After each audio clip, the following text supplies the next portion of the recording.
सावन में शिव चालीसा का पाठ कई गुना फल देता है। ऐसे में किस दिशा और किस विधि से करना चाहिए शिव चालीसा का पाठ, आइए जानते हैं। बताएं पंडित जी। देखिए, शिव चालीसा भगवान को शिव को प्रसन्न करने का एक बड़ा सरल तरीका है। जो लोग संस्कृत नहीं पढ़ना जानते हैं, जो लोग हिंदी पढ़ लेते हैं लेकिन संस्कृत पढ़ने में जिन्हें कठिनाई है, उन सब लोगों को कहना चाहूँगा कि प्रातःकाल स्नान करके सूर्य को अर्घ्य देकर प्राणायाम करके साफ कपड़े पहनकर, खास करके शिव भक्तों को सफ़ेद रंग का कपड़ा पहनना चाहिए। सच्ची बात बता रहा हूँ, क्योंकि शिव जो है बाप रे परम वैष्णव। शिव की आराधना जितनी ही सात्विकता से और पवित्र मन से किया जाए, जीवन धन्य हो जाता है, रोमांच हो जाता है कहने में और सुनने में। शिव चालीसा का पाठ शुरू करने से पहले अगर शुद्ध गाय का घी मिल जाए तो उसका दिया जलाएं, नहीं तो तिल के तेल का दिया जलाएं और स्वयं पूर्व दिशा की ओर मुंह करके शिव चालीसा पढ़ना शुरू करें। शिव चालीसा के 3, 5, 11 या 40 बार पाठ करें। शिव चालीसा का पाठ बोल कर करें। जितने लोगों को यह सुनाई देगा उतना ही लाभ मिलेगा। अब मैं आपको बताता हूं कि कौन सी ऐसी चौपाइयां हैं जो मनोकामना को पूर्ण करने के लिए की जाती हैं। अगर जीवन में दुख बढ़ गया है तो बार बार एक चौपाई है शिव चालीसा की, देवन जबहि जाई पुकारा तबहि दुख प्रभु आप निवारा। ये चौपाई है। इस पंक्ति को मन ही मन बोले। किसी महत्वपूर्ण काम को शुरू करना चाहते हैं तो उसके पहले पूजन रामचंद्र जब कीन्हा जीत के लंक विभीषण दीन्हा, इस चौपाई को पढ़ सकते हैं। इस दोहे को मन ही मन बोले।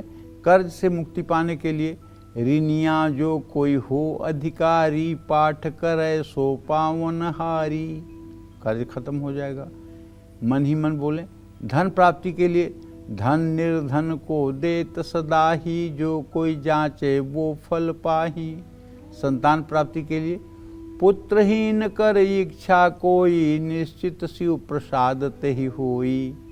और मन में अगर कोई डर है भैया तब जय गणेश गिरिजा सुवन मंगल मूल सुजान, कहत अयोध्या दास तुम देहूं अभय वरदान। ओम नमः शिवाय।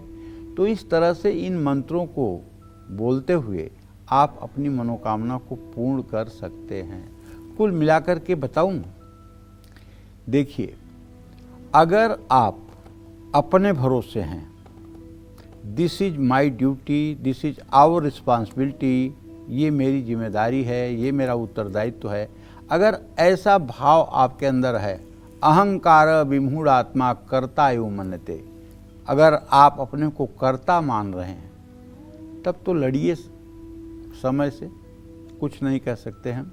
लेकिन अगर आपने अपना संपूर्ण अस्तित्व ईश्वर के श्री चरणों में समर्पित कर दिया है, नाथ सकल संपदा हमारी, मैं सेवक, नाथ सकल संपदा तुम्हारी, मैं सेवक समेत सुतनारी, मैं पूरे परिवार के साथ आपकी शरणागति में हूँ प्रभु, जैसे चाहिए वैसे रखिए। दुख दीजिए, सुख दीजिए, मान दीजिए, अपमान दीजिए, जैसे करिए वैसे रखिए। अगर पूर्ण रूपेण शरणागति हो गई तो उसके बाद प्रश्न उठता ही नहीं है। शरणागति के बाद समस्या का प्रश्न उठता ही नहीं है। जब शरणागति हो गई तो समस्या रह ही नहीं जाती है। और शरणागति करके निमित्त मात्रम भव सभ्य साचिना, निमित्त बन करके आप कार्य को करें। भगवान कृष्ण ने अर्जुन को कहा है, मां मनुस्मर युद्ध कर, मेरा स्मरण करता हुआ तू युद्ध कर। मतलब युद्ध भी एक प्रकार की पूजा है, कर्म है, जिसमें लोग मारे जाएंगे। भगवान अर्जुन साफ कह रहे हैं, मां मनुस्मर युद्ध, मेरा स्मरण करता हुआ तू युद्ध कर।